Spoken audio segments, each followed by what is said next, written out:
قد قامت الصلاة قد قامت الصلاة الله أكبر الله أكبر لا إله إلا الله لا إله إلا الله سيدنا محمد رسول الله صلى الله عليه وسلم وقام على رحمة السماوات والأرض وجعلنا من صالحين عليها سووا صفوفكم فإن تصفون من صلاة أعوذ بالله من الشيطان الرجيم بسم الله الرحمن الرحيم قل أعوذ برب الناس مالك الناس إله الناس من شر الوسواس الخناس الذي يوسوس في صدور الناس من الجن والناس صلى الله عليه وسلم إنما لله تعالى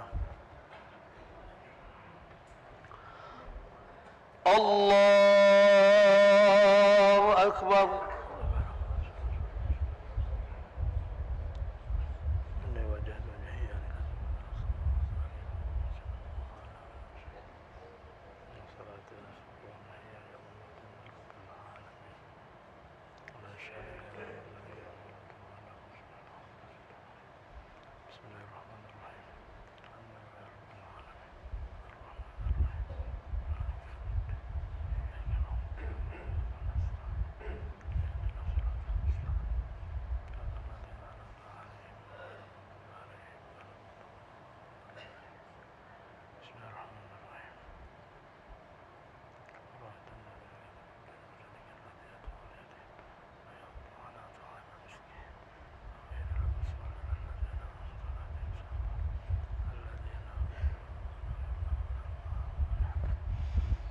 الله أكبر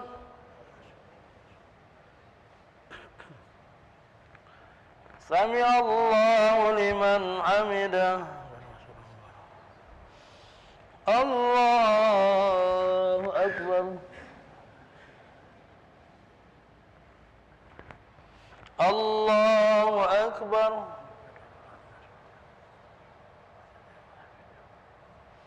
الله أكبر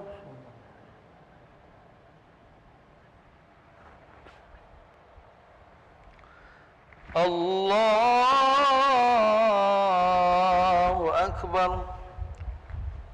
بسم الله الرحمن الرحيم الحمد لله رب العالمين الرحمن الرحيم مالك يوم الدين إياك نعبد وإياك نستعين اهدنا الصراط المستقيم صراط الذين أنعمت عليهم غير المغضوب عليهم ولا الضالين بسم الله الرحمن الرحيم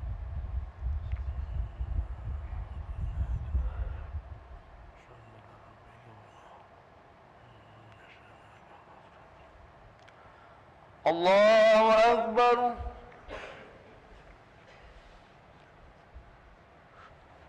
سمع الله لمن حمده الله أكبر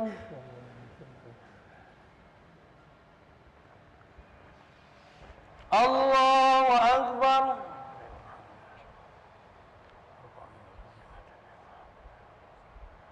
الله أكبر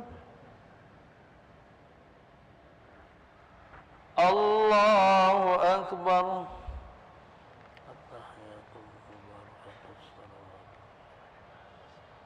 السلام عليك يا نبي السلام علينا وعلى عبادنا الصالحين أشهد أن لا إله إلا الله وأشهد أن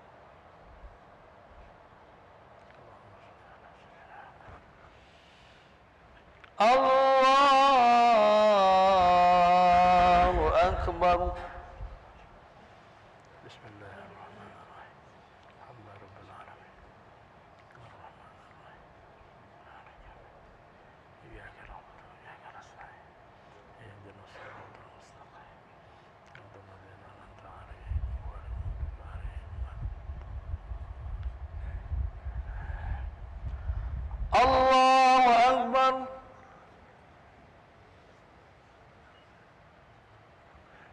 سمع الله لمن حمده الله أكبر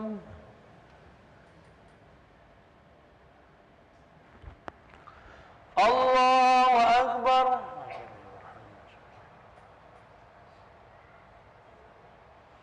الله أكبر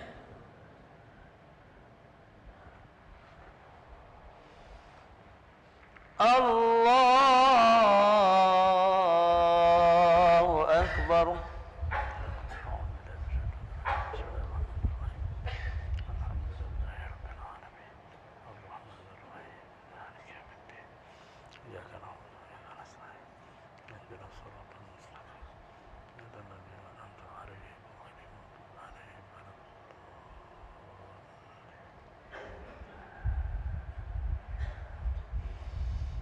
الله أكبر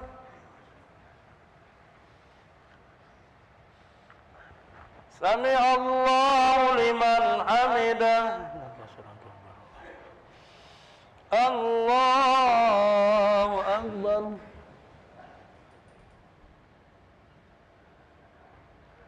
الله أكبر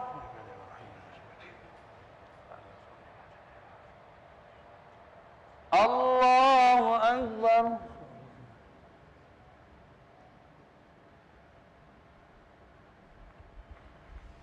الله أكبر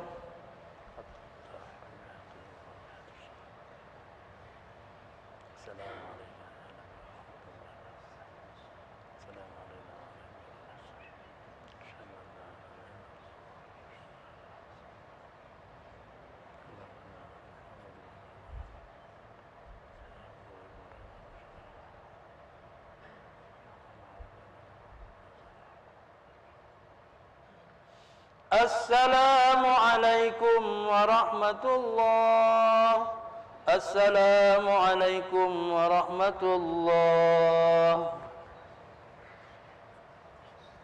استغفر الله العظيم الذي لا إله إلا هو وأتوب إليه استغفر الله العظيم الذي لا إله إلا هو وأتوب إليه استغفر الله العظيم الذي لا إله إلا هو لا إله إلا الله وحده لا شريك له له الملك ويميت وعلى كل شيء قدير لا إله إلا الله وحده لا شريك له له الملك ويميت وعلى كل شيء قدير لا إله إلا الله وحده لا شريك له له الملك ويميت وعلى كل شيء قدير لا إله إلا الله وحده لا شريك له له الملك ويميت وعلى كل شيء قدير لا إله إلا الله وحده لا شريك له له الملك ويميت وعلى كل شيء قدير لا إله إلا الله وحده لا شريك له له الملك ويميت وعلى كل شيء قدير لا إله إلا الله وحده لا شريك له له الملك ويميت وعلى كل شيء قدير لا إله إلا الله وحده لا شريك له له الملك ويميت وعلى كل شيء قدير لا إله إلا الله وحده لا شريك له له الملك ويميت وعلى كل شيء قدير لا إله إلا الله وحده لا شريك له له الملك اللهم أجرنا من النار الله أجرنا من النار الله أجرنا من النار الله أجرنا من النار الله أجرنا من النار الله أجرنا من النار اللهم أجرنا من النار السالمين اللهم أنت السلام منك السلام عليك يا السلام حين ربنا بالسلام وأدخلنا الجنة دار السلام تبارك ربنا وتعالى يا ذا الجلال والإكرام أعوذ بالله من الشيطان الرجيم بسم الله الرحمن الرحيم الحمد لله رب العالمين الرحمن الرحيم مالك يوم الدين إياك نعبد وإياك نستعين اهدنا الصراط المستقيم صراط الذين أنعمت عليهم غير المغضوب عليهم ولا الضالين آمين وإلهكم إله واحد لا إله إلا الرحمن الرحيم الله لا إله إلا هو الحي القيوم لا تأخذه سنة ولا نوم له ما في السماوات وما في الأرض من ذا الذي يشفع عنده إلا بإذنه يعلم ما بين أيديهم وما خلفهم ولا يحيطون بشيء من علمه إلا بما شاء وسع كرسي السماوات والأرض ولا يؤوده حفظهما العلي العظيم بسم الله الرحمن الرحيم قل هو الله أحد الله الصمد لم يلد ولم يولد ولم يكن له كفوا أحد بسم الله الرحمن الرحيم قل هو الله أحد الله الصمد لم يلد ولم يولد ولم يكن له كفوا أحد بسم الله الرحمن الرحيم قل هو الله أحد الله الصمد لم يلد ولم يولد ولم يكن له كفوا أحد إلهي يا رب يا ربنا يا معبود سبحان الله سبحان الله سبحان الله سبحان الله سبحان الله سبحان الله سبحان الله سبحان الله سبحان الله سبحان الله سبحان الله سبحان الله